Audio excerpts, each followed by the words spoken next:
Okay, I got it. All right, so I want to say hello to everyone who's joining us tonight for this subject, Mesoamerican themes in ancient Southwest rock art. I want to thank Jim for a very generous introduction. Um, and I want to make sure that everybody understands that when I give a lecture to any group, that I'm pitching it to a general audience, because there are a lot of people who join us that aren't familiar with every aspect of the ancient Americas. So it's not pitched to just experts, but to everyone.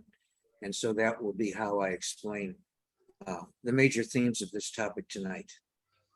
So I'm going to talk about 4 major Mesoamerican themes tonight that appear all across the ancient Southwest in their rock art.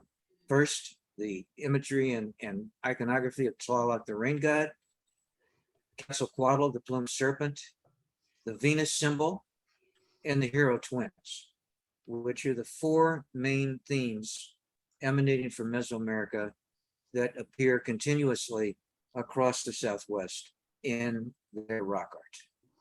So that's the theme, and that's the message tonight of this lecture. Now, in order to understand how this spread of Mesoamerican iconography into ancient Southwest rock art happened, there's an area we now call Oasis America that you see on the screen in front of you. And you see to the south, there was the Mogollon culture that existed into the ancient Southwest, all the way down through Chihuahua and Sonora and further south. And as a result of their location in both the Mesoamerican side of the border and the ancient Southwest side of the border, they brought with them into the Southwest a lot of these Mesoamerican themes. And then to the west and north, the Hohokam, which were the main developers of Mesoamerican iconography at the site of Casa Grande in Arizona, Pueblo Grande in Arizona, and in New Mexico. And then the furthest north of these ancient Southwest groups, the ancestral Pueblo, that used to be called the Anasazi, and they prevailed at the major site of Pueblo Bonito at Chapo Canyon and all of the other sites surrounding Pueblo Bonito, and all the way up to Mesa Verde and sites north of Mesa Verde. So that's Oasis America. And through these 3 major cultures or civilizations in the ancient Southwest, Mesoamerican themes were translated into Southwestern art of all kinds. And tonight's art will be the rock art, Mesoamerican themes in the rock art of the Southwest.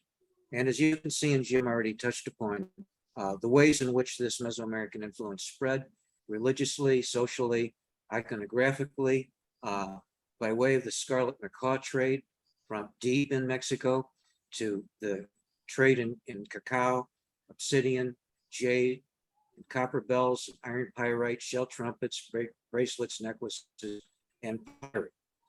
And going south, perhaps a lot of turquoise. That's becoming a study of intense debate, how much turquoise actually appears in Mesoamerican sites, and was it overblown in terms of the amount of turquoise that was exported from the Southwest into Mesoamerica. And so the problem now for me is that if there's not that much turquoise being discovered in Mesoamerica, how did the people in Mesoamerica get anything in return for all of those elements that you see above that the Mesoamericans brought with them to the ancient Southwest? So that's something that still now has to be studied, given the paucity of turquoise evidence that we're finding out across Mesoamerica in most of these sites where we thought there was more Southwest turquoise. All right. So the first Mesoamerican theme, first Mesoamerican iconography that showed up in ancient South rock art is the Mesoamerican rain god, Tlaloc. And again, I'm going to pitch this to the general audience. A lot of you know about these gods, but I'm going to talk about them generally here to everyone. He's the god of rain and thunder in Mesoamerican, the rain of fertility, given the fact that he brings rain. He's represented by caves and springs and mountains, because around mountains, there are clouds. So that represents Tlaloc as well. And he's depicted always with goggle eyes and fangs. And so you always know when you're looking at Tlaloc because you see in the face of Tlaloc the goggle eyes and fangs, whether he's found in Mesoamerica or in the ancient Southwest in some depiction or other. And if he was angry, he could inflict destructive storms, bring dangerous droughts, and he hurled thunderous lightning bolts from his hands. And so in Mesoamerica, caves and springs and mountains were the containers of water. And so that's where Tlaloc lived. And the mountains generated clouds, and the underground water from caves generated just fertility. And when they built pyramids in Mesoamerica, some scholars believe that they were seen as symbolic mountains. And so how far did the iconography of the ancient Southwest go by way of long distance trade through Oasis America? And as you can see, he's found in many places in Oasis America: Chihuahua, Sonora, Baja, New Mexico, Arizona, Texas, the Four Corners, and the Gulf Coast. And when you see him in rock art in the Southwest and Arizona and New Mexico and Texas, you will find that he's depicted with either a trapezoidal or rectangular body. You can see this image, this rock art imagery of Tlaloc, the rain god, in a pictograph from a cave in Waco Tanks, Texas. So here is the rain god Tlaloc depicted in ancient Southwest style at Waco Tanks, Texas. And as you can see, he's got the goggle eyes. And in his step fret, as they call it, design on his trapezoidal body, you can see water imagery. You can see lightning and storm imagery. You can see energy being created by way of these images in the blocks in the step fret design. And so when his image entered into Oasis America in the Southwest, there was already an animistic religion that was already multiplying across the Southwest for thousands of years among the desert archaic peoples.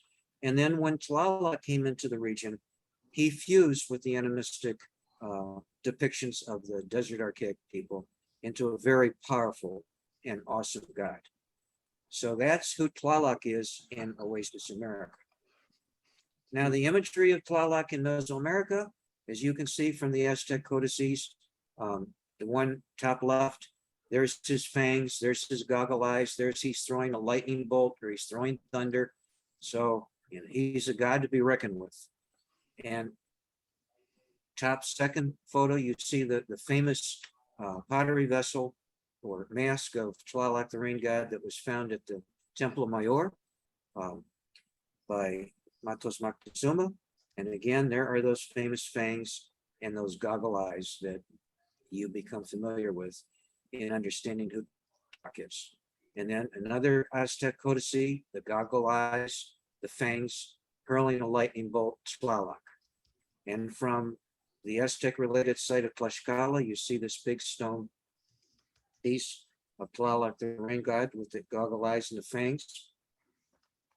Bottom left, the Lima style in West Mexico of Tlaloc, the Mixteca style further south in Oaxaca, face mask of Tlaloc, the very distinctive and unique Veracruz style art depicting Tlaloc, the rain god, and then what looks like the beginnings of Zapotec art here in this piece from Oaxaca. So you can see that across all of Mesoamerica from south to north, east, and west, Tlaloc is an ever-present god, and he's always seen with these goggle eyes, these fangs, and hurling during rain and lightning.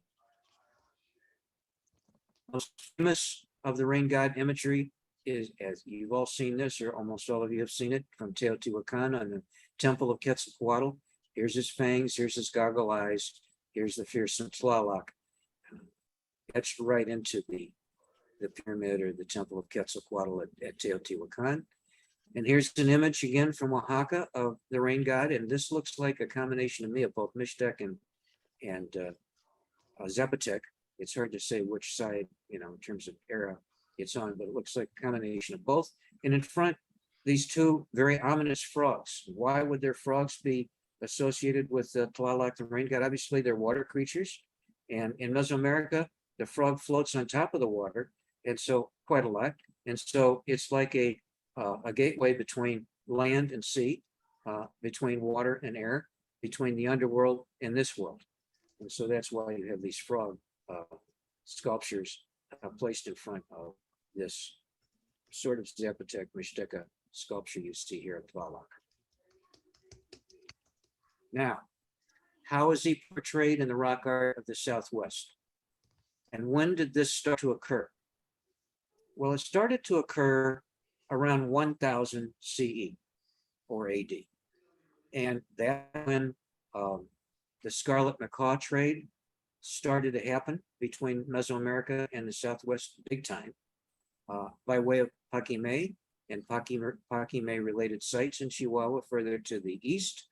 And so a lot of this imagery that came into the ancient Southwest of Mesoamerican themes came by way of contact with the very large Chihuahua site, this Casas Grande site, Paquimé. And so here you see it in New Mexico at a site called Three Rivers. There he is, the goggle-eyed god, very easily identifiable on a pictograph here at Three Rivers. Another one from Three Rivers to the right. You see just a sort of a stylized imagery of the goggle-eyed god sitting on this rock painting all the way to the right. And to the left, I'm beginning to believe that the one to the left may be perhaps related to the hero twins, given that right hand standing straight up, but that's another story. And I don't know if it's really a fact or not, but it reminds me of that possible theme. And then you see in the center here, this pictograph of a circle with dots around it. It's a pecked cross. You find those all across Mesoamerica, these pecked cross symbols. There's a lot of them at Teotihuacan and other sites in Mesoamerica.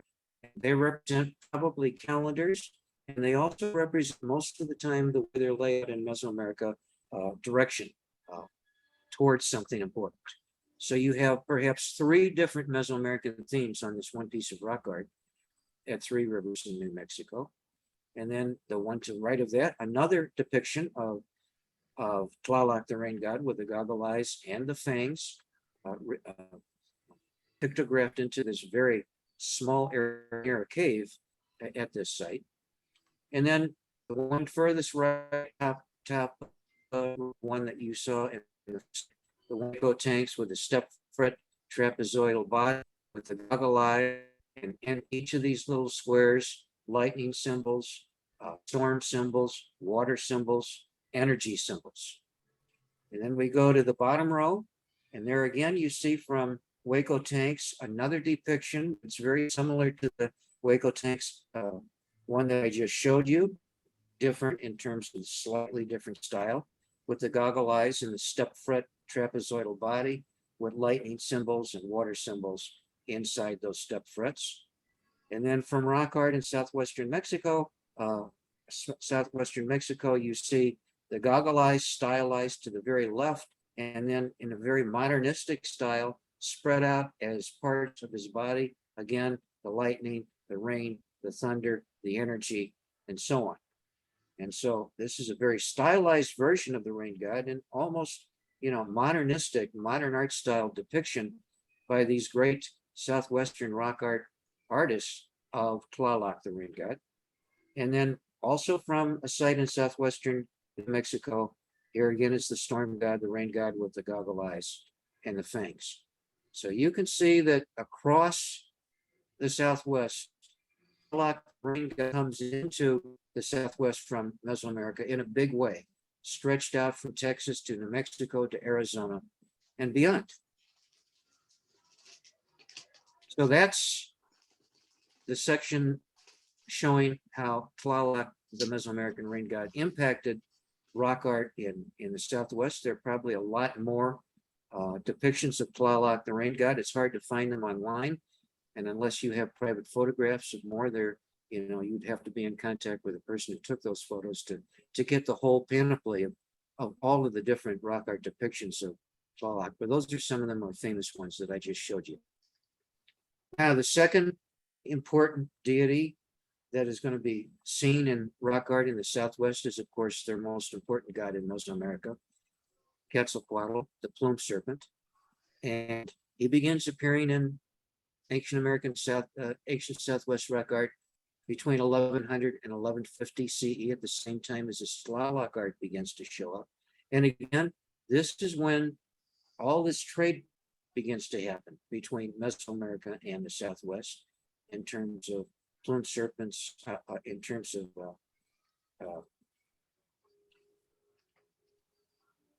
I'm losing my train of thought here, chocolate and scarlet macaws and jade and serpentine and shell trumpets, and all the items that enter the Southwest from Mesoamerica. And with it come ideas from Mesoamerica, and these ideas become iconographic in the ancient Southwest and show up on Southwest rock art. And so you see Quetzalcoatl depicted in Southwest rock art from Arizona to New Mexico to Texas, as far north as Utah, Colorado, and across the entire Southwest. And as most of you know, in Mesoamerica, he's linked to the wind and breath when he's depicted in his guise as the wind god Ehecatl. And so he brings clouds and gusts of wind with him when he blows the wind, as in his guise as the wind god Ehecatl, related to Tlaloc, the rain god, of course. And in terms of his personal mythological life, he's mostly a benevolent god born of a virgin mother, and he rescued humankind from the netherworld by dripping his blood onto the bones of men, women, and children, giving them renewed life in one of the mythologies of his beginnings. He taught men science and the calendar. He devised various ceremonies, discovered corn and all the good aspects of civilization. He's the Lord of hope, healing, and the planet Venus, which we will be viewing in just a bit. He glorified learning and arts and poetry and thought. So he has many attributes attributed to him, lots of depictions of him in all of these very nice ways. And as his imagery and iconography northward, the iconography changed from the plumed serpent imagery of Mesoamerica to a kind of serpent that they were more familiar with in the ancient Southwest, the horned serpent, but still with the same qualities attributed to the horned serpent as are attributed to Quetzalcoatl in Mesoamerica. You will see the conical helmet or headdress of Quetzalcoatl depicted in ancient Southwest rock art. And the horned and plumed serpent even appears as far east as Mississippian civilizations. At the same time as it appears in the ancient Southwest, all the way west from Oklahoma and to the Mississippian region, down the Mississippi River, all the way down to Florida. And so the Mississippian culture or civilization or civilizations expanded to a great realm across the whole center of North America, north of the Rio Grande. And here are some plumed serpent related imagery in Mississippian culture iconography. And it's going to be modified into rattlesnakes in the Mississippian culture, but with the same tails, the same attributes given to this rattlesnake serpent, still plumed in many instances, as you find in Mesoamerica and in the ancient Southwest. So here you have on the top left, from Sparrow Mounds, this shell etched into the shell, the intertwined serpent with plumes, fangs, by the way, nice eyes, maybe meant to be, rain god style eyes. You see right here, coming out of the mouth, water, fertility, perhaps lightning and storms, and in the center, the eye and palm design, which in Mississippian religions stood for it's the Oji motif, and it represents the path of the Milky Way galaxy when you die out onto that very dangerous path in which you have to overcome many challenges before you reach perhaps either reincarnation or the end of your journey. And so here you have in the second a line drawing of that same spiral mound etching on the shell, so you can see it a little more clearly. And here you have for the Mississippian site, I don't know which one, a sandstone pellet of intertwined serpents. They're also plumed, like the one at Spiral Mounds. And another one from the Spiral Mounds, you have the hero twins intertwined with the serpent, the rattlesnake in this regard, serpent. And again, why do I say the hero twins? Because there's many depictions here in terms of the style of these two men going in different directions that I'll talk about this later would remind you of what the hero twins are supposed to look like. And then again, from the Spiral site in Oklahoma, you see the plume serpent, and in the middle, you have this design, which is a circle with this cross in the center, which you're going to become familiar with in terms of the iconography of Venus from Mesoamerica and into the ancient Southwest, and the iconography of the plume serpent and or the horned serpent in the ancient Southwest. So you can see how wide the imagery and influence of Quetzalcoatl was when it entered into North America above the Rio Grande. So here are some famous rock art depictions of the serpent that we're speaking of. One as far north as Utah, in a cave or in a rock art site in Moab in Utah. As you can see, here's the serpent itself, and it looks like a serpent that's almost sort of like rain is depicted as part of its body. It's fertility maybe being represented here. At White Shaman, Texas, another famous rock art drawing of the plume serpent, as you can see intertwined among these beings or individuals or shamans or celestial objects and going through them. At San Rafael Swell in Utah, again, the one that looks like the first one over at Moab in Utah. It looks like a depiction of the serpent, but sort of like in a lightning, rainy, thundery way. I think it's meant to represent fertility. At Mesa Prieta in New Mexico, you see the horned serpent here. And again, with that winding body that would represent you, that would sort of remind you of the rain and the fertility coming out of this snake-like figure. At Chaco Canyon, this famous one of the horned serpent, you can make out the etching in this one with the fang teeth. He's got rain or lightning coming out of his mouth here. He's got plumes coming out of the top of his head. It certainly looks like an imagery that's directly related to Quetzalcoatl, the plume serpent in Mesoamerica. At Parowan Gap in Utah, the rock art again of the winding serpent. And at Snake and Rabbit, New Mexico, this rock art here depicting the winding body of a serpent.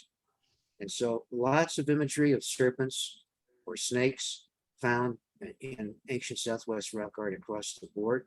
And these are just some of the more famous images that many of you may have seen.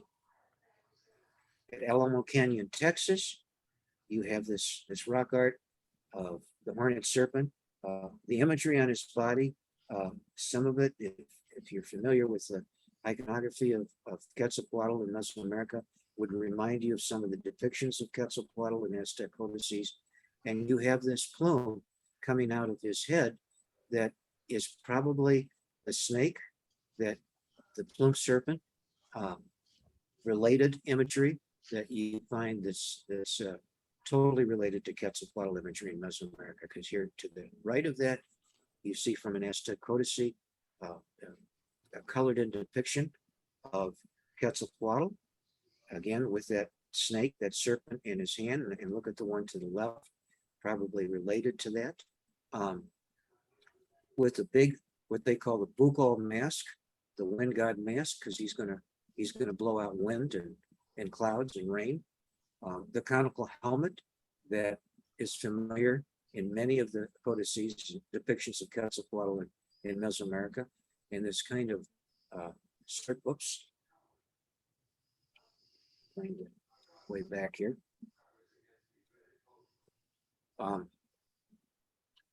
that you find in the imagery of Quetzalcoatl throughout Mesoamerica. And so, and here he is with his nautilus shell that he wears around his neck, that almost in all images of Quetzalcoatl in Mesoamerica, he's wearing this nautilus shell. And here you see at that famous site of Waco, Texas, with a lot of Mesoamerican related rock art. You see this image, the head of what certainly looks like Quetzalcoatl with the conical helmet. There's that serpent imagery coming out of the top of his head. The squares in the conical helmet, again, look like rain and thunder and lightning. Big eyes, may be related to Tlaloc, and what looks like a fang mouth. Remember, he's Ehecatl, the wind god, bringing rain and clouds, storms, and so on. Also in his guise is Quetzalcoatl related to Tlaloc. And at Galisteo Basin in the ancient Southwest, here's a pretty fanciful depiction of the horned serpent with the horns here. Menacing, almost fanged mouth, big eye. And next to it, a bird image. I don't know if that's related to anything in Mesoamerican imagery, but it could be scarlet macaw related, in which case it would be Mesoamerican related. And then down here from San Rafael, Swell in Utah, another image of the horned serpent, snake-like body with the horns coming out of the top. So you can see that across the Southwest in many different ways, Quetzalcoatl, the plumed serpent, is depicted, redepicted, and changed by way of the cultures in the ancient Southwest to how they want to interpret the imagery.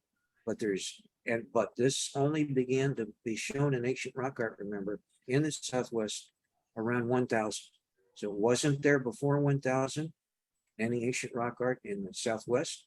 And then suddenly in 1000, you see this imagery across the Southwest. So it's definitely related to the Mesoamerican imagery of Quetzalcoatl. Now, another important symbol that shows up in ancient Southwest rock art from Mesoamerica is the Venus symbol. And in Mesoamerica, the planet Venus was depicted as a powerful male god of warfare and sacrifice. Our great scholar, John Carlson, has done a lot of work on this Venus symbolism, and he came to realize in his work, and he was a well-documented work, that across Mesoamerica, they fought wars and they carried out sacrifice on the rotation of the planet Venus. And so John Carlson called these Star Wars, which is pretty apt. And you see this in various inscriptions and iconography from Spanish chronicles, historic sources from pre-Columbian codices. They fought wars and did sacrifice on the rotation and the cycle of the planet Venus, and the morning star and the evening star, planet Venus. The rays of planet Venus were seen as because it's like a star to them when they look at it in the sky, as deadly spears. And especially when the planet comes up in the east, before sunrise is the morning star, and at sunset, when it goes down into the underworld, as the evening star. So from 900 CE in West Mexico to 1200 CE in Northwest Mexico, with the Casas Grandes region, and by 1300 CE in the American Southwest, the Venus symbolism began to spread. Once again, you can see that there's a timeline for when this begins to happen in the ancient Southwest, a little later than the Quetzalcoatl and the Tlaloc, around 1300 CE in the American Southwest, but Venus begins to fluoresce during this period of time in the ancient Southwest. And where does this mostly spring from? What's called the Casas Grandes Cultural Complex, the huge site of Paquime in Chihuahua. And they transmitted to the Southwest by way of the Mogollon and the Hohokam and Mimbres and others, this Mesoamerican derived morning star warfare idea. At Paquime, you have ball courts, you actually have horned serpent imagery. You have cross-shaped architectural features that's going to be related to the planet Venus, and the Mound of the Cross, which I'm going to show you a slide of, which is definitely related to the Quetzalcoatl Venus complex. And when I say Quetzalcoatl Venus complex, remember that when they looked at Venus, they saw Quetzalcoatl as the morning star. And one of the images that comes out of codices in Mesoamerica is as the rebirth of the creator Quetzalcoatl is shown as an outline cross. The Quetzalcoatl, the creation god, after he leaves the earth, he becomes a sky god. And in the Mesoamerican iconographic system, in both anthropomorphic and serpent form, and symbolized by the morning star, again, often in the form of an outline cross, which you're going to see a lot of. And again, in both Mesoamerica, West Mexico, and the American Southwest, stars are feared, dangerous, and related to conflict. And the morning star, Quetzalcoatl, is often perceived as the sun's warrior, defeating darkness as it rises. Remember that as the creator god, he defeated darkness as well and brought life to mankind. So all these things get combined into the imagery that I'm speaking of. And here below in this slide, you see the Aztec symbol for the planet Venus and the day sign, the 8th day, Lamat, as they call it in Maya. And so here he is, or here's that day. Here's the Venus symbol, and you see the cross here, and it's outlined, and you see these 4 round circles around it. So it's like the 4 corners of the universe, the sky, the heavens, the whole solar vision around this very important planet of Venus. In Mesoamerican iconography, it's hard to find the hero twins depicted in Mesoamerican iconography except on pottery, and it's hard to capture the image, very complex imagery of this Maya pottery where you see the hero twins. What did I just do? We didn't show Venus, did we? We got that out of sync. Let's see what's happening here. Okay. Nope. So in Mesoamerica, the Venus symbol, you can see here at Tikal, there is a little sculpture, pottery, whatever, of a turtle. And on the back of the turtle is that Venus symbol. The Lamat symbol represents the 8th day in the Maya calendar on the back of this turtle. And once again, remember how important the turtle is in Mesoamerican iconography, the sort of the portway between water and earth, land and the underworld, living on both. And so well might it have this morning star and evening star imagery sculpted onto its back. Here's that Maya Venus glyph. Here's another depiction of Lamat, the 8th day in the Maya calendar. And from the Aztec site of Tenayuca, you see the outline cross with the 4 corners of the universe, the cosmovision surrounding that cross symbol that represents Venus. And now I'm taking you all the way back to the beginnings of perhaps the idea of this cross symbol at the Olmec site of Chalcatzingo, going back to 700 BCE. This was found placed over the mouth of a small cave at Chalcatzingo. And you can see here, there's the cross, the 4 corners of the universe symbolism, and it's surrounded by this imagery around the mouth that looks very similar to something like this Lamat symbol up here, surrounding, and here surrounding. So it may have its iconographic beginnings, its religious symbolism with this first sculpture here at Chalcatzingo, created by the Olmecs. I mean, that's a guess, but it might be related. And as you can see, there's fertility. You have maize coming out of this, of the mouth of this Olmec symbol. And at the site of Casas Grandes at Paquime, you have this mound of the cross, very seen from a satellite, this very clear imagery, once again, of Venus four corners of the universe, the cross in the center. So again, that very imagery transmitted directly into ancient Southwest rock art, as you will see in a minute. And then in Maya art, in murals at the Maya site of Piedras Negras, you see here in these two aristocratic ladies that are depicted in these murals at Piedras Negras. You see there it is, the Venus symbol on her tunic. And here again is the Venus symbol on this aristocratic lady's necklace and bracelets and legs. So you have the Venus symbol in the Maya world. You have the Venus symbol also in the Central Highlands world, going all the way back, I think, to the Olmec world in the Gulf Coast of Mexico. Now, how do we see this in terms of rock art? Whoops. In the Southwest, here you have in the Southwest of New Mexico, there it is directly. You can see the direct influence of this Venus iconography in this rock art here in Southwest New Mexico, and on this piece of rock. There it is, the outlined cross that we now know and we understand from what I just told you of the planet Venus. Here at the Valley of Fire State Park in Nevada, the outlined cross again, seen in this pictograph. Water symbolism up here, I can make out. If these are meant to be deer, that's another story, but I don't know if they're meant to be deer. They might be mountain goats, but if they're meant to be deer, they would be related to one of the hero twins that we'll be talking about in a bit.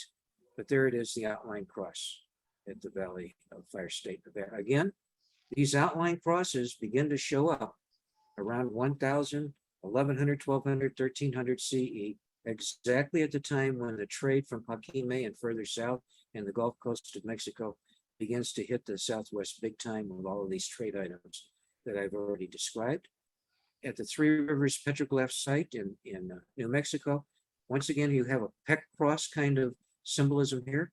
And again, the four corners, Venus symbolism in the center, surrounded by this ring that you're familiar with that comes straight out of Mesoamerica.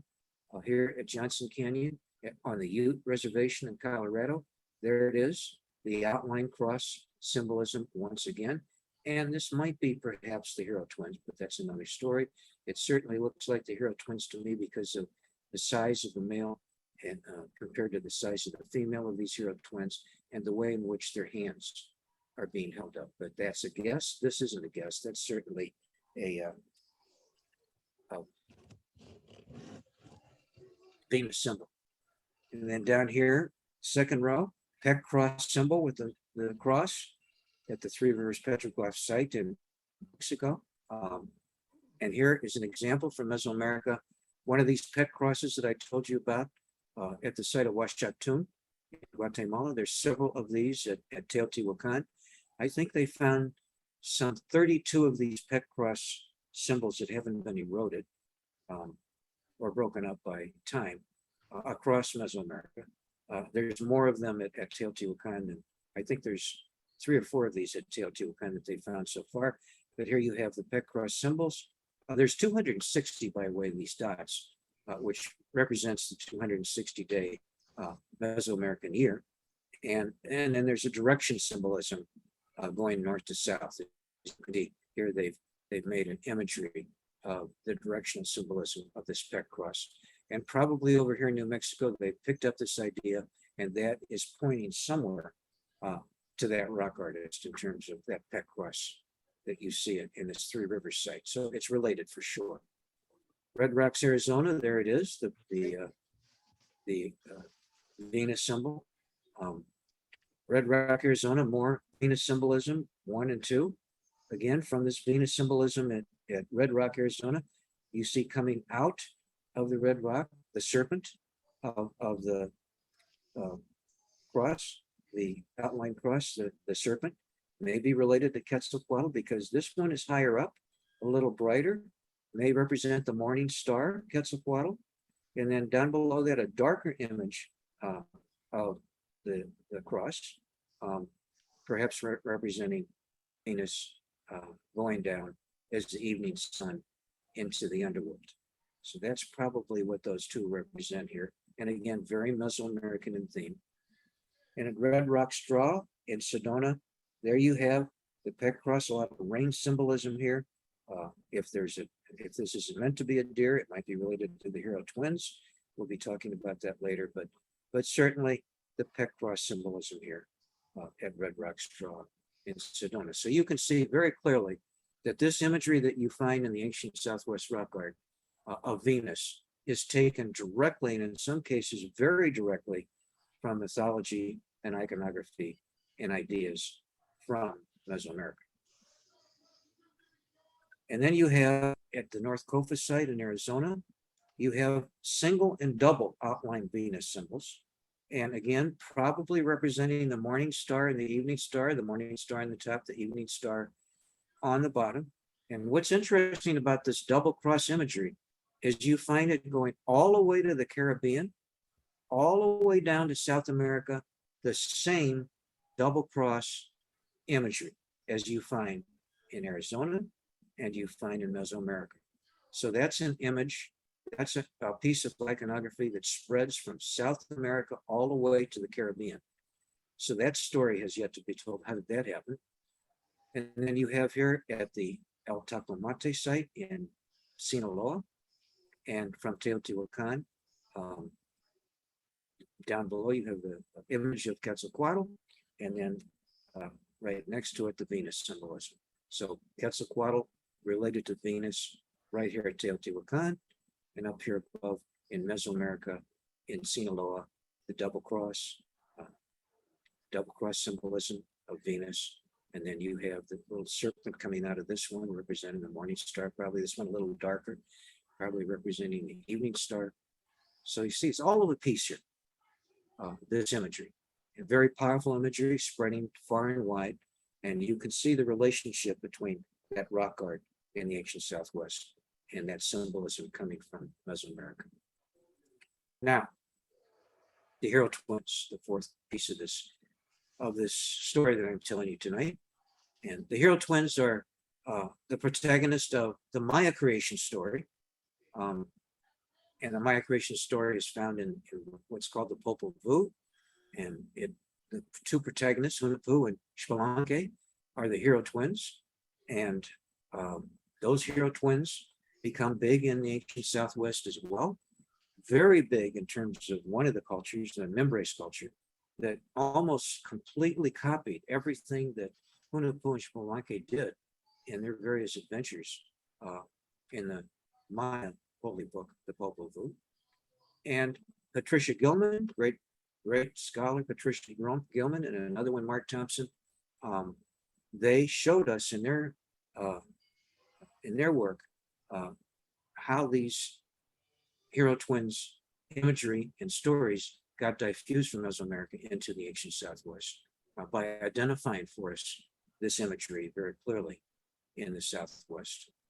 And so the hero twins, in order to overcome death, to beat the lords of the underworld, and to bring life to mankind, as you know from the story, many of you are familiar with the story, they had to do battle with the gods of the underworld, and they had to survive death in the battle with their battle of the lords of the underworld, and eventually they lose their life at one time, but they become reincarnated, and they bring life to mankind in their resurrection. The elder twin is always depicted as larger, stronger, with a larger right arm, right-handed then, and masculine. The younger one, and I'm saying this because I'm going to be showing you imagery from rock art that's very similar to this. Younger twin, smaller, left-handed, more feminine. And eventually, as they rose to the heavens, they become the sun, the larger one, and the moon, the feminine one. And when you see the moon and the rabbit in ancient Southwest rock art, they represent the younger of the hero twins. And the older twin is depicted as the deer and the sun in ancient rock art imagery. And when you look at the moon and you make out the rabbit in the moon, that depicts the younger of the two twins. And so that's where this guise of the rabbit and the moon becomes associated with one of the hero twins, the more feminine. And so how was this introduced? Well, again, the Scarlet Macaw trade brought Aquime and from the Gulf Coast in Mesoamerica into the ancient Southwest, brought this very strong Maya story of the hero twins. Probably the hero twin story did not come from Aquime or Sonora or Chihuahua, but came from the Gulf Coast in that region around the Gulf into the ancient Southwest. Longer journey, but certainly the hero twins are not depicted at Chihuahua or Sonora, so it had to come from the Maya world somehow. And of course, cacao was traded in the Southwest and from Mesoamerica, and that began at about the same time, 1100 CE. You began to see the first traces proven of cacao found in pottery and plates and cups in the ancient Southwest at various sites like Chaco and Mesa Verde. And an interesting story, that's a long one that I gave a lecture on one time. They have found chocolate traces all the way north to Utah in North America. And how this got to Utah is still a mystery, because there's a long distance between the most northern sites that have traces of chocolate in their cups, their plates, their pottery, and the Utah site. And there's no chocolate in between to be found so far. So how it made the jump from the furthest north, chocolate traces in the ancient Southwest, all the way to Utah without any intervening site in between with chocolate, has to be discovered. So it's an exciting story right now. So, okay, as I said, at 1000 CE, you begin to see the hero twins motif appear in Southwest rock art and in other kinds of artifacts, again, like pottery and cups and plates. And in the Membres culture, especially, you see very strong depictions of many of the fights of Hunahpu and Xbalanque, the hero twins, had to go through in the Mesoamerican story, in the Maya story, the Popol Vuh, very strongly depicted on Membres pottery. And so they adopted this hero twin mythology almost wholesale. So you can see, from Membres plates and pots and cups, it would go into the rock art of the Southwest. And around the time that the hero twins appear in this imagery and this iconography in the ancient Southwest, the very ancient Kiva tradition begins to disappear. And so some scholars are suggesting that the Kiva tradition was replaced by this more powerful hero twins imagery brought by way of trade around 1100 AD from Mesoamerica.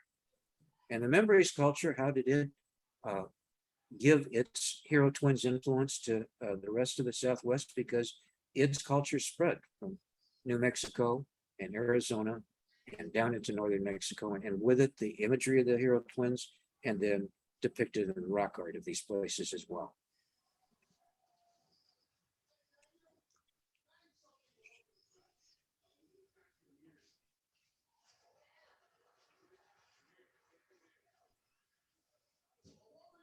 Spot here, hang on, we're going backwards. Oh, all right, put my finger on the wrong arrow here. Okay, here is a depiction of that trade. The Scarlet Macaw trade, you find macaws down here in this area in the Casas Grandes cultural complex, and then you find among the Membres at these sites evidence of the Scarlet Macaw trade. Among the Hohokam, you find elements of the Scarlet Macaw trade here, and then to the north in Chaco Canyon, definite elements of the Scarlet Macaw trade. Skeletons of Scarlet Macaws, feathers, of course, of the Scarlet Macaws that were used for various rituals and for shields and for headdresses and all kinds of artistic imagery that was used by the ancient Southwest people from these Scarlet Macaws that were brought from Mesoamerica. And down here below in this pink zone, you can see the Scarlet Macaws came from a long ways off to reach these sites up here in the Casas Grandes cultural complex, and then to reach the ancient Southwest. So how far is it from from the Casas Grandes cultural complex down to these more jungle areas where the scarlet macaws thrived, 1,000 miles, 1,100 miles. So that story is a long one. I gave lectures on that before. I don't want to get too deep into that, but that's an interesting story, how the scarlet macaw trade spread from this far south all the way up here into this dry, arid region of northern Mexico and all the way into the ancient Southwest. And then you have over here these cups that are easily recognizable to those of us who study this area of trade as chocolate vessels. They made specially designed vessels to drink their chocolate from. And so here you have and this was from Pueblo Bonito, the Chacoan site of Pueblo Bonito, and it was at site number 7, a huge catch of these chocolate bowls that were used. And they found the chocolate traces in all of these cups. And so we know, and when we study these same styles of cups in other sites, they also all contain chocolate. So they like this style to drink chocolate from. And here is the membrace map of how they spread south to east to west and to north. And with it comes the hero twins imagery all the way across this region. Okay, how closely related is the hero twins to membrace culture art, as I told you? Well, there you have on the top left, the hero twins, the smaller one and the larger one, carrying the scarlet macaws by way of trade into the membrace region. And so the hero twins here are depicted as long distance traders, bringing with them this very important spiritual, socioeconomic symbol and bird, the scarlet macaw. So hero twins, scarlet macaw related in the Southwest. To the right here, on a black and white membrace bowl, the hero twins again, the masculine and feminine imagery of these hero twins depicted very artistically and very clearly. So you can see that here in the membrace culture, they know the hero twins, they know what they look like in Mesoamerica, and they're depicting them very clearly in their art. And down here in the bottom left, you know that the hero twins had a virgin mother, a miraculously conceived virgin mother, conceived by way of, the story, the daughter of the Lord of the Underworld. That's a long story. I don't want to get into that because that'll take too much time. But here, the Virgin Mother is giving birth, as you can see down here, to one of the hero twins. And this one, with its arm up, iconographers can see that that's the smaller one, left-handed one of these two hero twins being given birth. And then here they are, the hero twins again, on one of these plates of the membrace. And then on this plate of the membrace, you see one of the famous stories that you find in the Popol Vuh of how the hero twins defeated death, defeated the Lord of the Underworld by decapitating the Lord of the Underworld in one of their magic rituals, which was done as a very diabolical trick to defeat death, if you're familiar with. But there it is, that story depicted in the Southwest deliberately and very directly on this membrace plate. So we see that definitely the hero twins becomes a major element in Southwest iconography. And then in the rock art here of the ancient Southwest, now this may seem like we're stretching it in terms of identifying these particular pictographs and as hero twins, but again, these don't appear in Southwest rock art anywhere until the membrace begins to spread the idea, the story, the iconography, the imagery, and what they look like across Arizona and New Mexico and further away to other cultures. And then it begins to appear at this same juncture on Southwest rock art. So here you have at the Gila River site in Arizona, this rock art of the hero twins. And again, you see that the feminine one and the masculine one has a larger arm and larger right hand, and the feminine one, left-armed, left hand, smaller. And again, here in Nevada, as far as Nevada, at the Gold Butte area, the hero twins tied together here between them. And again, probably you see the smaller feminine one here, the masculine one, Hunahpu and Spelunky. At Dinosaur National Monument in Utah, once again, here they are, the hero twins, depicted in this rock art, deliberately, I mean, definitely picked up by way of membrace imagery and spread to this region in Utah. And then the McCunkel Ranch in Utah, once again, here they are, the hero twins, the larger and smaller one, again showing those arms. And then another one at the McCunkel Ranch in Utah, the hero twins once more. And so you can see then that this imagery of Mesoamerican hero twin Popol Vuh story by way of the Maya in the Gulf Coast region spreads all the way up into Utah and Colorado and Nevada, across the ancient Southwest, in the rock art of the ancient Southwest. And that's it. That's the story. And I wanted to show you how and when and why, and the depictions of these four Mesoamerican themes, four major Mesoamerican themes, and how they popped up in ancient Southwest rock art, why, when, and how. So that brings me to the end of tonight's lecture. Hope you enjoyed it. And if you have any questions, I'm ready to answer if I can. Jim, you want to take over? Thank you, Michael. That was really good and very complete about your four themes showing up in the Southwest.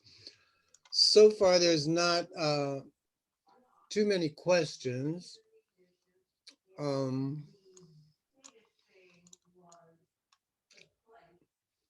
I've asked everyone to go ahead and put it in the chat feature.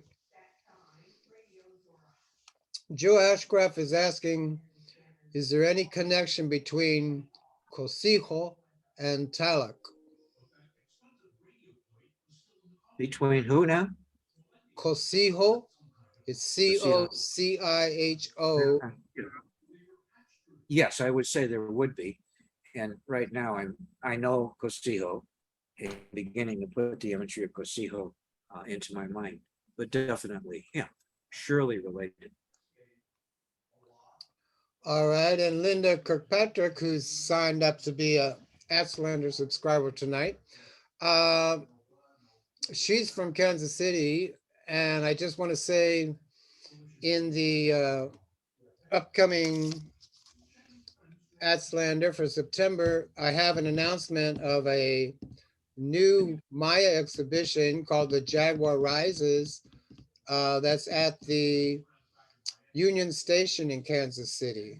So I'm hoping, Linda, that you can check that out. She comments on one of the images that you had of a Texas image. It appears as though there is an umbilical cord. In the Waco tanks one? Possibly. She put the question in while you were showing it, so I'm not sure which one it was. I'm trying to go back now and it's not letting me. It's not letting me go back. So that umbilical cord, you know, I would say is related to the imagery of the serpent and going down into the underworld is the way I envision that. So, because we saw that in some of the other imagery that I showed you tonight of that serpent, I think that's what it would be about. And Joni's asking about those spirals.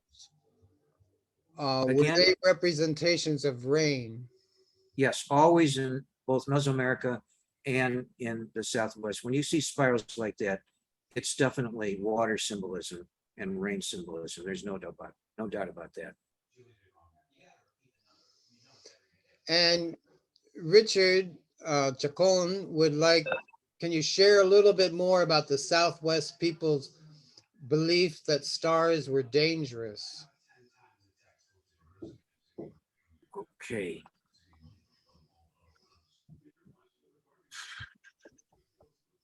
I'm trying to remember. any Central Highland stories about the stars being, and it's in Aztec mythology. And it's in some of their warrior symbolism. And can I put my finger on which codicy that I'm talking about, thinking about, and how that's related to dangerous stars? At the moment, I can't, but I will find it for you and post it. So if you want to leave it on chat for Jim, I'll give him that information. All right, there's a person who's asking when will this outstanding presentation be available? They're going by the name A184053's iPad. And I just want to say, A18, please direct message me your email address and I will send you the notice. I'll probably have it up in a couple days, but I'm frantically trying to finish the September issue of the Aztlander. Mitzi's wondering how Venus started being related to ritual warfare. I have any idea. How it became related to that in terms of mythology in the Central Highlands? Yeah, Well, again, you have to go to John Carlson's scholarship to find out, how he saw the clear relationship between the two. But you can see in codices how, and again, I don't have codices up there on the screen that can and show you this relationship, but it's clear that both in the Maya world and in the Mexican Highland world, Venus was seen. Venus was seen as the morning and evening star. It was seen as a major part of the Mesoamerican calendar in both the Maya world and in the Central Highlands world. And you can see, according to Jan Carlson, from Aztec mythology and from Aztec iconography, that they did actually plan their battles based upon the cycle of the planet Venus, given the dates that he was able to elucidate from this imagery. And again, I'll send you that. I've got your address, obviously, Mitzi, so I'll send you the exact article. Oh, great. Thank you. It just seemed, I just wonder how far back that goes where Venus became. It really was a Maya thing. You think it started with the Maya? Oh, yes, definitely. There's a lot of recordings of war, and they would wait till they saw Venus. Where is it? As the evening star or the morning star? Where is it up for 8 days? Wherever it's up for 8 days, that's when they would go and do their warfare. That's right. They would go and attack another site. Well, Venus is very much tied into the Maya warring tradition. And John Carlson points to the site of Cholula, where you have a lot of Maya-related imagery, iconography, as you know, at the site of Cholula. Preceding maybe the Aztec interpretation? Well, Cholula is Cholula's sort of post-classic, so it's later than the Aztec. But at Cholula, you can see the definite, the Maya bring with them to the iconography and the imagery at Cholula, this idea of Venus Star Wars with them to that site. So that's pretty late. That's pretty late in Central Highlands history. We're talking maybe. Thank you. We're talking maybe 1400 CE at Cholula. Really great presentation, Michael. Thank you. Old feathered serpent person here. Can I ask a question? Jimenez is asking if you found any Venus symbolism in South America. That's not my area, and it would be really interesting to, well, except for that double crosses, remember, spread all the way down to South America, northern South America, to Venezuela.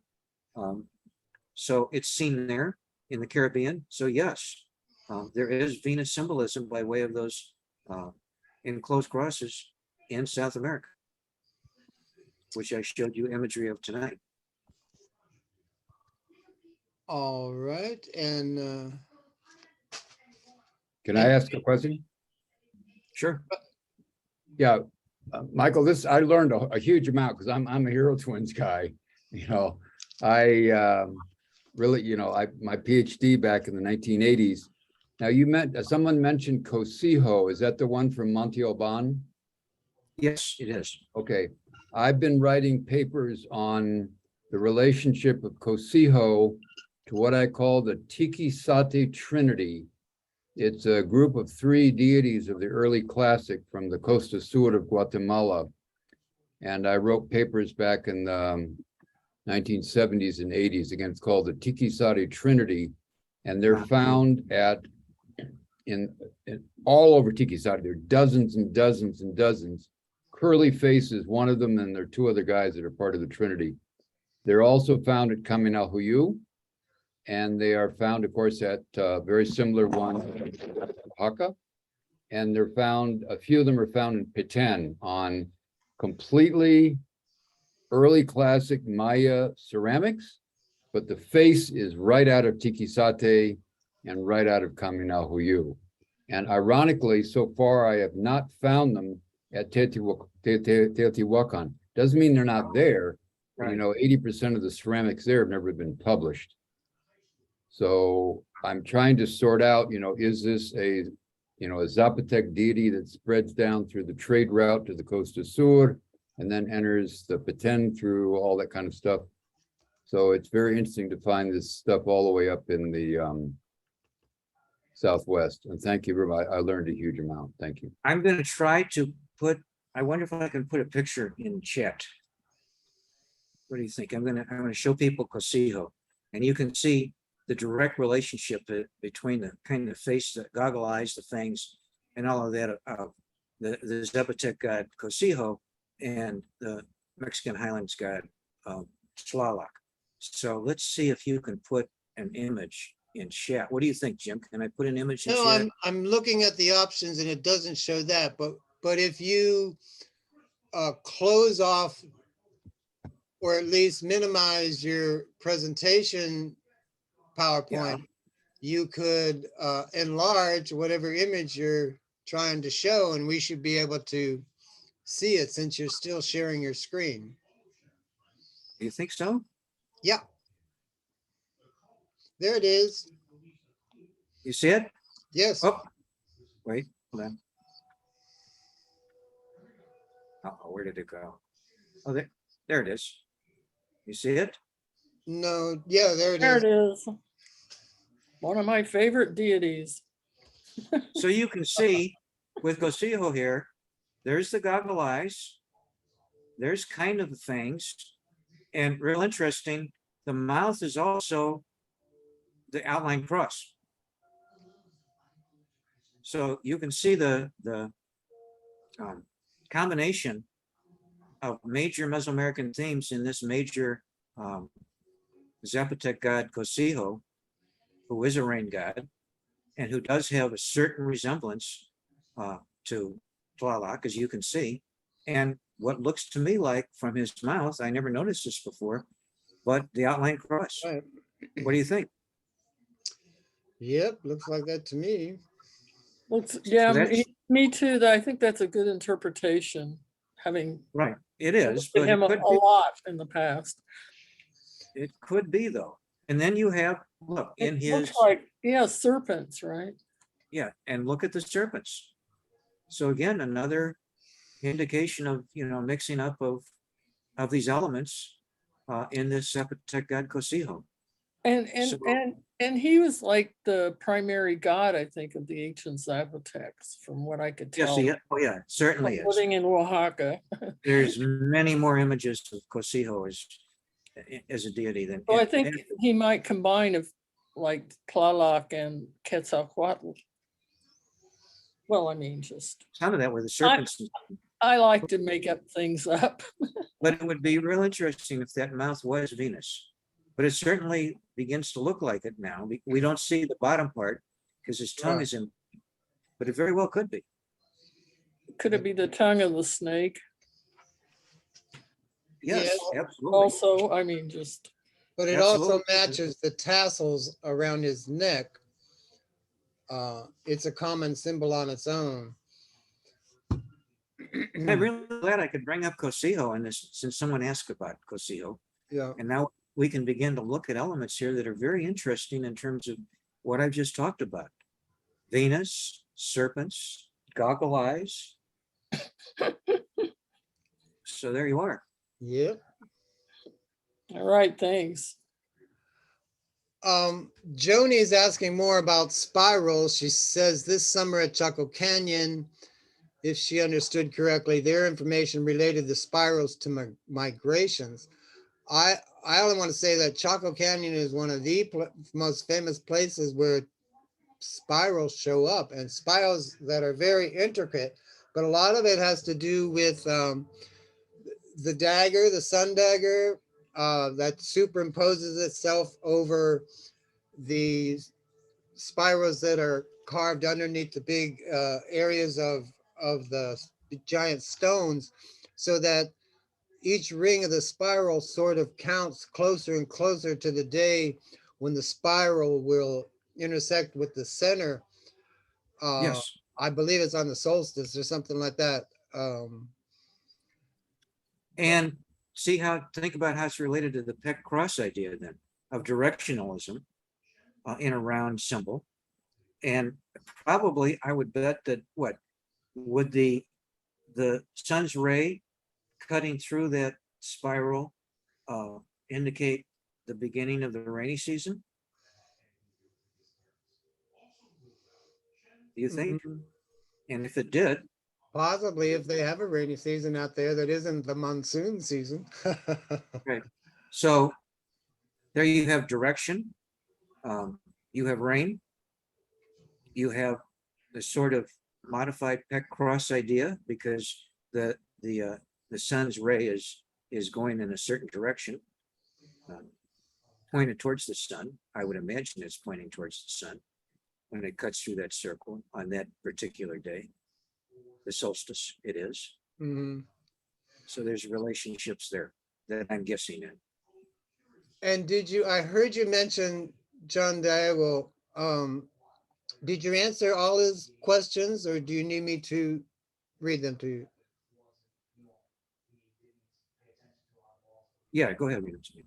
He goes, are the remnants of any of these stories, are there remnants of any of these stories in present day Southwest cultures? You Oh, mentioned yep. AD 1000 is when the hero twins began in the Southwest. Is there a time when it dies out? No, as a matter of fact, and I'm glad that question was asked. In all of the historical tribes in the Southwest, and even among historical tribes in the Mississippian region, Mississippian cultural region, these hero twin stories become historical and carry on today in the mythologies and the legends of peoples in the Southwest living. And all of these, the hero twin stories, the Tlaloc stories, all of it becomes transmogrified, you might say, but definitely in the uh, the religions of the extant tribes, the historical tribes that live today in all of these regions. And if you go to Wikipedia, um, they have a whole page dedicated to all the tribes that have picked up this theme or these themes by name of tribe and a little bit about I'll try to find it for you. And so you can see how far it's spread and how long through time it's spread up to the present time. I'm going to look for that right now. What was another question? He wanted to know a little bit more about the macaw trade that you teased us about. Okay, so boy, that's a long story. I just saw I can't remember, did we do this one, Jim? I think we did. About the macaw trade from Bucky May. Did we do that last time before? An Aztlander lecture? I remember, yeah, that got mentioned, but also Yes. remember there was, you showed it coming over from the Olmec region, but there were also major starting in the Pacific coastal regions like Monte Alban and Oaxaca, that would come up sort of on a northerly direction and come up underneath Pacame and underneath the area of the southwest where Chaco Canyon is. And Let me, I know at Chaco Canyon, they found even what they believe are sort of like holding cages or places where they could have the birds fly around. But the main interest for them, I think, was in the feathers. right. Now, let me, I know a lot about this trade, so, and I've given lectures on it. So, and he asked a question about, he wants to know more about the scarlet macaw trade. So you saw from the slide I showed you that the scarlet macaws come from the tropical regions way south, down along the Gulf Coast, and further south of that even, into deeper Maya regions, are the homeland of the scarlet macaws. And because of their feathers, and because of their spiritual and religious symbolism in the minds of people all across Mesoamerica and then into the ancient Southwest, it's religiously charged bird. The question is, how did they get these birds from these jungle regions all the way up to the desert regions in the Casas Grandes cultural complex and into the Southwest? And so, we have found out that these are very ornery birds, and they bond with their humans. If the humans have trained with them and been with them, they'll bond with those, but they hate other humans. And so they're very aggressive, and they'll bite you and can do serious damage to you if you're not bonded with them. So by way of saying that, that meant that the folks who brought these scarlet macaws all the way from the jungles of Mesoamerica up into the Casas Grandes cultural complex had to have been bonded with them from a long time, from the birth of these scarlet macaws, so that the scarlet macaws were able to bond with them, and they were able then to bring those macaws with them without the macaws flying away. The idea that they were kept in cages that they carried, we found out from the last lecture I saw on this by some of the newest scholarship in this area, that they probably weren't kept in cages, because they would have been cages made of certain kinds of wood that they weren't made of stone, obviously, and scarlet macaw beaks very strong, and they could have busted through a wooden cage very easily. So they didn't bring them that way, as it turns out. So they just stayed with their humans. They even actually flew around, but stayed with the humans, came back to the humans as they moved north. And then when they got to Paquime and some of the Casas Grandes cultural complex sites that are related to Paquime, where you have the large influence of scarlet macaws being traded into the ancient Southwest, we thought that there were scarlet macaw pens. A lot of you have learned about, you've seen the pictures of what we labeled scarlet macaw pens, and where we thought they were raising scarlet macaws. But we're finding out now that they couldn't have been in those pens. So they're not scarlet macaw pens. And the reason they couldn't have been in those pens is because they couldn't build a pen keeping the scarlet macaw from using its beak against the wood of what would have been these pens, if they were pens, to break through the pen and escape.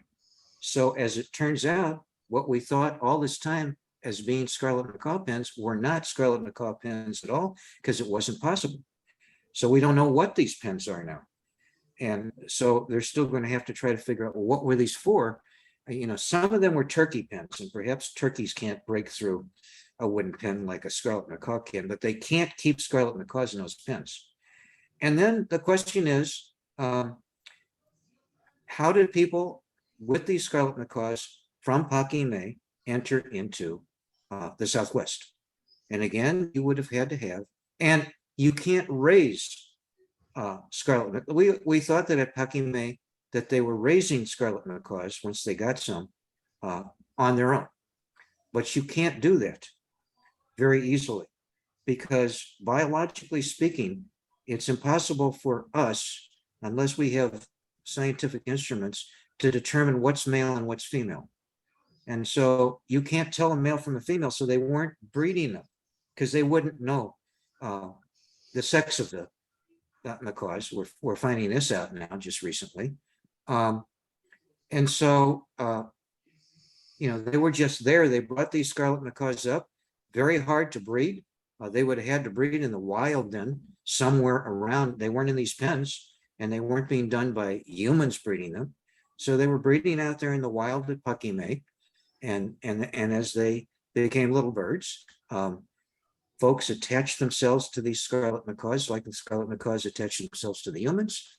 And then these humans carried their bonded scarlet macaws all the way to New Mexico and Arizona, where these scarlet macaw burials of scarlet macaws are found. The feathers of scarlet macaw are found, and so on. Scarlet macaws iconography are found. The bodies of scarlet macaws and so on, skeletons are found. And so that's an interesting story. So now you know something a little bit about the trade in scarlet macaws, what you had to do, how aggressive they are. If somebody tried to carry them that they weren't bonded to, these little guys would pick their eyes out, or peck into their faces. So it's just not easy to do that unless you're bonded. So that's an interesting story, and it's changing everything, because there were no scarlet macaw pens, and they weren't breeding them. We find out because they couldn't have done that.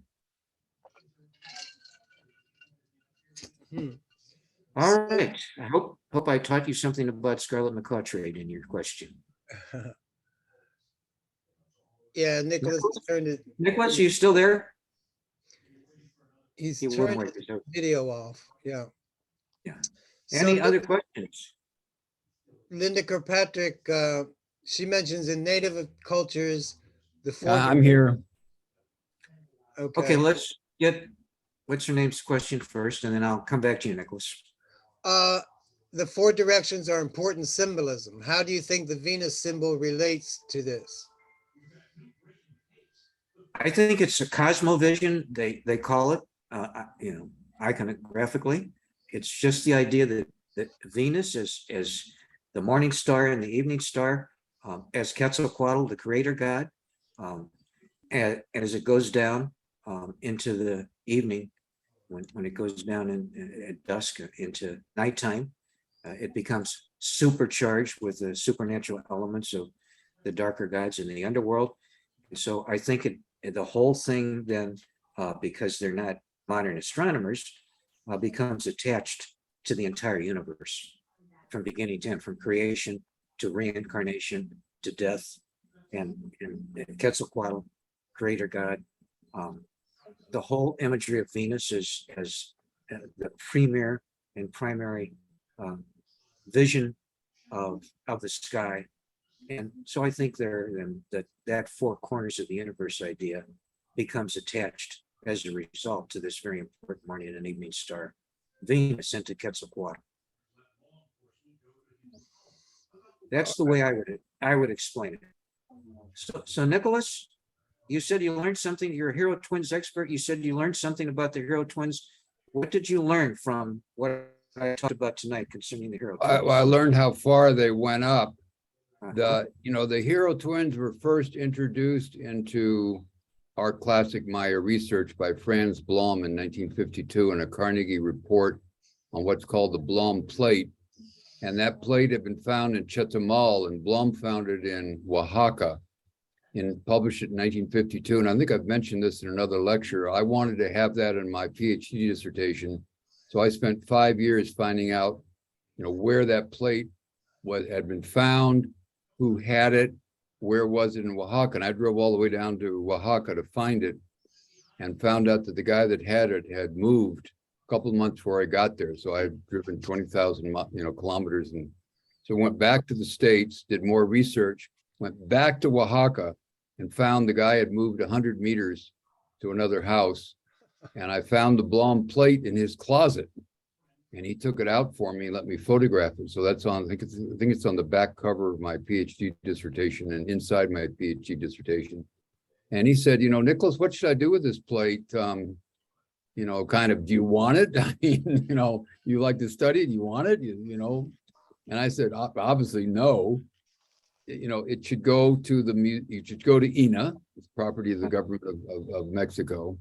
Right. And so he donated it at my request, my nudging, to the museum in Chetumal. And it was so famous that it was then, so it's in the museum in Merida now. So I feel very happy to have rescued the blown plate.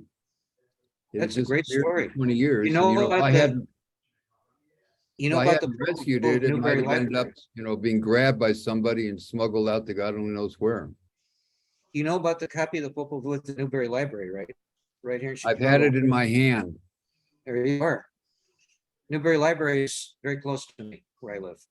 Okay, well, say I have family in Chicago, Joe Dwyer and Nancy Dwyer, and they're the ones that took care of me when I had terminal cancer 5 years ago, and they got me cured. They found a doctor good enough to get me cured, and I'm Wow. wandering around the jungle now. And they're also our benefactors for our project out in the Reserva de Biosfera Maya. So yeah, I've been there. They took out the Popol Vuh for me and put it on a table in front of me. Isn't it great? I've been there too. Take a look. And so what was I gonna? Oh, so you didn't know about this Hero Twins imagery in the Southwest Rock Art, huh? I had kind of been hearing rumors about it, Uh-huh. but I've never heard it specifically and carefully mentioned. And again, as a traditional old-fashioned Mayanist, trained by Gordon Willey and William Bullard at Harvard in the 60s, we were kind of supposed to focus just on the current art and all that kind of stuff, and to use the Popol Vuh to interpret things was kind of not very favorable. But of course, today we use it every day to interpret hundreds of scenes. I mean, if you go through the Kerr database, there are hundreds of vases that show chapter by chapter of the Popol Vuh. Like, I'm especially interested in the river of pus, the river of, I mentioned that in the last lecture, the river of blood, the river of scorpions. We found the river of scorpions. And I came out of that with so much, my legs were just bleeding, just all over the place. We want to go back and do a video. Keep in mind, in the Popol Vuh, all the words, river of pus, river of scorpions, are a play on words. So the river of scorpions, there are not physical scorpions, but there's the stalagmites or stalactites that stick up from the floor. They're like a machete. They're not round, they're not smooth. So as you walk into that cave, you just lacerated. We also found the room of ice and snow where the Hero Twins had to stay. And when you had a lantern and shined it around the room, there was ice and snow all over the ceiling and walls. Absolutely amazing. So, I mean, obviously the Maya went into the same caves that we explore in Alta Verapaz, not in Belize, not too much in Campeche. And the river of pus I found in a cenote in Campeche 20 years ago. So I want to find every aspect of the Popol Vuh, year by year out in the field and on Mayan vases. Great, great. Any other questions? I just see one, Mitzi'd like to know if do the Kiva cultures today incorporate the Hero Twins and their Kiva rituals? Oh, absolutely. The Kachina dances are direct descendant of these stories. So, and you can read all about how the Kachina dances of today are related to the stories I told you tonight. So that's clearly represented in their dances. Oh, okay, great. Thank you. Leaving again. Well, with that, it's been an hour and a half and we've lost half our audience. So with no further questions, I'll go ahead and end this wonderful Zoom. And I know most of you are Aztlander members, and probably in 2 or 3 days, I'll post the recording and I'll send you all a notice that it's up there. And one thing I mentioned to one person is that some people are teachers and they use the recordings in their classrooms. They can project the YouTube videos on a big screen for all for the whole class at one time. So I think that's interesting. And Enjoy. There's Enjoyed one giving person, this talk to you all. what's that? Because I enjoyed giving this talk to all of you. I'm glad that Oh, you yeah. came. Thank you. Hey, Michael, Yes. do another talk in the near future. Well, You you'll have see- such a wide background, and I appreciate that. Thank you very much. You'll see one of my other lectures on our Aztlander site. So if you missed my lectures, you'll see one of them there. Well, And I think I saw that one. And then if you have, I've got some more that I have to upload. So keep in touch with me and I'll be uploading those other lectures that I've given in other venues. Oh, Pretty- that's actually what I was going to ask if you could do, because I figure you have a lot of good ones. I have. For somebody like me who's interested in symbolism. There you are. Good. I'll get those. to you. Bye. We'll see you. See Bye-bye. ya. And Nicholas, just so you know, Jade has chimed in that she would one day love to go with you to all those places that you mentioned. Maybe swim in the river with you. But everybody remember, Nicholas will be back with us next month. And he's going to give us a talk about the tomb of the Jade Jaguar that he discovered back working with Penn Museum when he was only 19 years old. So I'm really looking forward to that. That's great. That's great. Looking forward to it too. And the cover of the September issue features a jaguar walking towards you that I've kind of colored green, and then right around his eyes is full strength jaguar, and Mitzi has approved it. So look forward to that. Thanks everybody for tuning in. Bye-bye.